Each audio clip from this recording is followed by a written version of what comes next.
Binigyan ng masayang birthday surprise si Paolo Avellino sa ginanap na victory party ng kanilang pelikula na My Love Will Make You Disappear.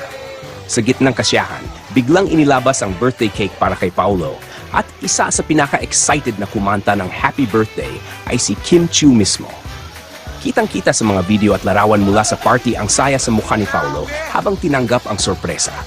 Si Kim naman ay nakangiti mula simula hanggang matapos at tila hindi mapigilan ang kilig habang pinapanood si Paolo mag-blow ng kanyang birthday cake.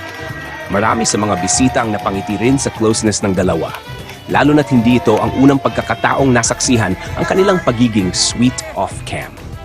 Ayon sa ilang naroon sa event, natural na natural ang kilos ni Kim at Paolo sa isa't isa. Parang hindi lang basta magkatrabaho. Grabe ang chemistry nila on and off screen. Parang may sariling mundo, ani pa ng isang guest. Sa kabila ng lahat ng patikim na kilig at mga sweet na tagpo, nananatiling tikom ang dalawa pagdating sa opisytalas ng kanilang relasyon.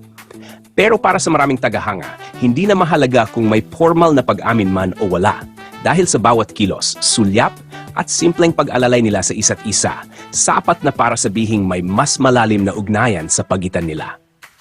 Ang birthday surprise na ito ay hindi lang simpleng selebrasyon, kundi tila simbolo rin ng lumalalim na samahan ni Kim at Paolo. Isang tambalang hindi na basta para sa pelikula lang, kundi tila nagiging bahagi ng tunay na buhay.